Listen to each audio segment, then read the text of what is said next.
தீபாவளி பண்டிகை நெருங்கி வரும் நிலையில் மணப்பாறையில் முறுக்கு ஆர்டர்கள் குவிந்து வருவதால் இரவு பகலாக முறுக்கு தயாரிக்கும் பணி மும்முரமாக நடைபெற்று வருகிறது. மணப்பாறைக்கு சிறப்பு சேர்க்கும் முறுக்கு தயாரிப்பு குறித்து பார்க்கலாம் இந்த செய்தி தொகுப்பில்.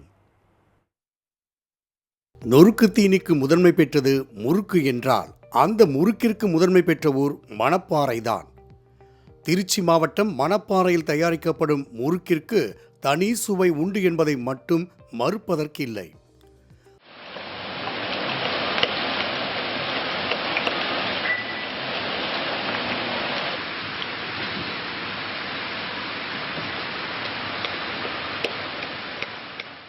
ஒருமுறை மணப்பாறை முறுக்கை சுவைத்துவிட்டால் அதன் பின்னர் அந்த சுவையை மறக்கவே முடியாது.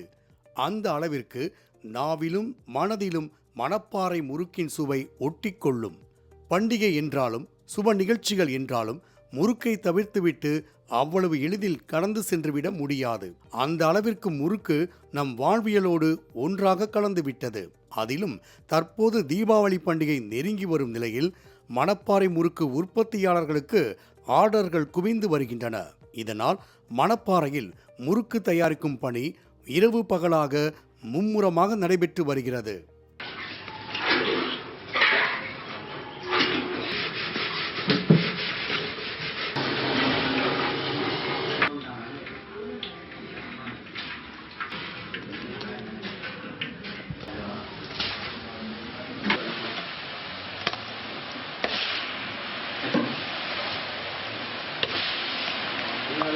முறுக்கு என்றால் ஒரே விதமாக இல்லாமல் அரும்பு முறுக்கு, தேன்குழல் முறுக்கு, கார முறுக்கு, ராகி முறுக்கு, புதினா முறுக்கு, வல்லாரை முறுக்கு, ஓம முறுக்கு, பூண்டு முறுக்கு, அச்சு முறுக்கு என மக்களின் விருப்பத்திற்கும் சுவைக்கும் ஏற்ப விதவிதமான வகைகளில் முறுக்கு தயார் செய்து விற்பனை செய்கின்றன.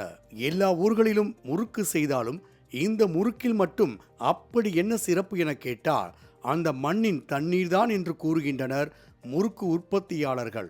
முறுக்கு எல்லாம் உறவுகளுக்கு கூட வாங்கி கொடுத்துருக்கேன். அவங்க சாப்பிட்டு திருப்பி கேட்குறாங்க, மணப்பாறை முறுக்கு நல்லா இருக்குது, வாங்கிட்டு வாங்குறாங்க. எல்லாம் கோயம்புத்தூர், உடுமலை, திண்டுக்கல் எல்லா பக்கம் எல்லாம் இந்த கடலூர், சேலம் எல்லா பக்கம் வாங்கி கொடுத்துருக்கேன்.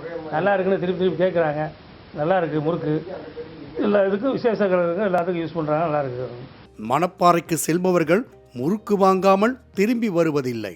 3 தலைமுறையாக முறுக்கு தயாரிப்பில் ஈடுபட்டு வந்தாலும் வெளிநாடுகளில் இருந்து ஆர்டர்கள் குவிந்தாலும் இன்றும் எந்திரங்கள் இன்றி கைகளாலேயே மாவை பிசைந்து முறுக்கை பிழிந்து எண்ணெயில் பொரித்து எடுக்கின்றனர்.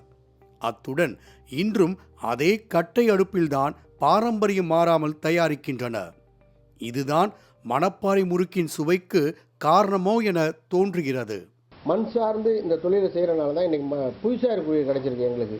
இதையும் மக்களுக்கு இன்னும் இந்த முறுக்கு உற்பத்தி பண்ணுற யாருக்குமே இந்த புவிசார் குறியீடை பற்றி எந்த இதுவும் இந்த புவிசார் குறியீடு கிடைச்சா என்ன நன்மை, இதனால் என்ன பலன், நமக்கு இதனால் என்ன நடக்கும் அப்படின்னு யாருக்குமே இதுவரைக்குமே இந்த முறுக்கு உற்பத்தி பண்ணுற யாருக்குமே தெரியாது. புவிசார் குறியீடு கிடச்சிருக்கு, அவ்வளோதான் தெரியும். இந்த புவிசார் குடித்தா இந்த இது நல்லாயிருக்கும், வியாபாரம் இன்னும் அபிவிருத்தி ஆகும், வெளிநாடுகளுக்கெல்லாம் நம்ம ஏற்றுமதி பண்ணலாம் அப்படிங்கிறது இன்னும் யாருக்குமே தெரியாது. இது அரசாங்கம் முன்னெடுத்து எங்களுக்கு இந்த தொழிலை இன்னும் மேம்படுத்தி கொண்டு போகிறதுக்கு இன்னும் எங்களுக்கு அரசாங்கம் ஒத்துழைச்சா இன்னும் நல்லாயிருக்கும். மண்மனம் மாறாமல் தயாரிக்கப்படும் மணப்பாறை முறுக்கிற்கு புவிசார் குறியீடும் வழங்கப்பட்டுள்ளது என்பது கூடுதல் சிறப்பு என்றாலும் புவிசார் குறியீடு வழங்கிய நிலையிலும் தங்களின் விற்பனையை அடுத்த கட்டத்திற்கு கொண்டு செல்ல முடியாமல் இன்றும் குடிசை தொழில் போன்றே தயாரித்து வருவதாக வேதனை தெரிவிக்கின்றனர் முறுக்கு வியாபாரிகள். இந்த முறுக்கு தயாரிப்பு தொழிலை நம்பி 3000க்கும் மேற்பட்டோர் உள்ள நிலையில் அரசு தங்களுக்கு மானியத்துடன் கூடிய கடன் உதவி மற்றும் போக்குவரத்து கட்டணத்தை குறைத்தால் மட்டுமே மணப்பாறை முறுக்கை உலகமெங்கும் கொண்டு செல்ல முடியும் என கூறுகின்றனர் முறுக்கு உற்பத்தியாளர்கள். அத்துடன் மணப்பாறை முறுக்கிற்கு காப்பீடு செய்யும் முறையை கொண்டு வர வேண்டுமென வேண்டுகோள் விடுக்கின்றனர். இந்த மெயின் காரணம் இந்த டிரான்ஸ்போர்ட்டேஷன் தான்.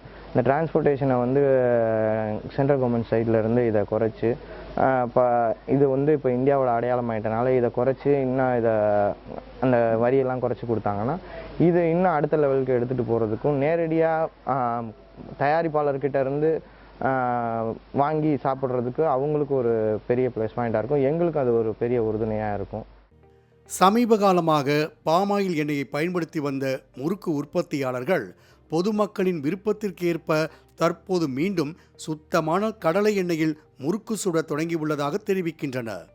எண்ணெய், அரிசி போன்ற மூலப்பொருள்களின் விலை பல மடங்கு அதிகரித்துள்ளதால் தங்களுக்கு போதிய லாபம் கிடைப்பதில்லை என்றும், பாரம்பரிய தொழில் என்பதால் அதை விட்டுவிட முடியாமல் தொடர்ந்து வருவதாக கூறுகின்றனர் முறுக்கு தயாரிப்பாளர்கள். தற்போது தீபாவளி பண்டிகை என்பதால் வெளிநாடுகளில் இருந்து ஆர்டர்கள் குவிந்து வரும் நிலையில் விமானங்களில் முறுக்குகளை அனுப்பி வைக்க 1 கிலோவுக்கு 3000 முதல் 4000 ரூபாய் வரை பார்சல் கட்டணம் உள்ளதாகவும், எனவே மத்திய அரசு விமான கட்டணத்தை குறைத்து பாரம்பரிய தொழிலை பாதுகாக்க வேண்டுமென்றும் கோரிக்கை விடுக்கின்றனர். மணப்பாறை முறுக்க உலகம் பூரா கொண்டு போய் சேர்க்கணுங்கிற ஆசை நிறையா இருக்குது, எதிர்பார்ப்பு இருக்குது. கஸ்டமரும் அதே மாதிரி இருக்கிறாங்க, அங்கங்கே கூப்பிட்டு கேட்பாங்க, வாங்கிட்டு போவாங்க, வெளிநாட்டுக்கு வாங்கிட்டு போவாங்க. இதை வந்து நம்ம சீரும் சிறப்புமாக நல்லா முறையாக செய்யணும்னு ஆசைப்பட்றோம். அதுக்கு எங்களுக்கு கொஞ்சம் பொருளாதார உதவியோடு எங்களுக்கு 2 மாநில அரசு மத்திய அரசும் எங்களுக்கு சப்போர்ட் பண்ணாங்கன்னா நிச்சயமாக இந்த தொழிலை ஒரு பெரிய அளவில் நாங்கள் கொண்டு போவோம். எங்கள் இந்த பண்டம் கூட பாரம்பரியத்தை சேர்ந்தது, பாரம்பரிய உணவில் தான் நான் நினச்சிருக்கிறோம். அதனால் பாரம்பரிய உணவை விட்டு கொடுக்காம நல்லபடியாக இதை எல்லா பக்கமும் கொண்டு போகணும்னு ஆசைப்பட்றோம். பாரம்பரிய தயாரிப்பான மணப்பாறை முறுக்கிற்கு மத்திய மாநில அரசுகள் உதவிக்கரம் நீட்டினால் இங்கு தயாரிக்கப்படும் முறுக்கின் மனம் கடல் கடந்தும் வீசும் என்பதில் மாற்று கருத்து இல்லை. மாலை முரசு செய்திகளுக்காக மணப்பாறை செய்தியாளர் ராமச்சந்திரனுடன் ஷீபா ஜானட்.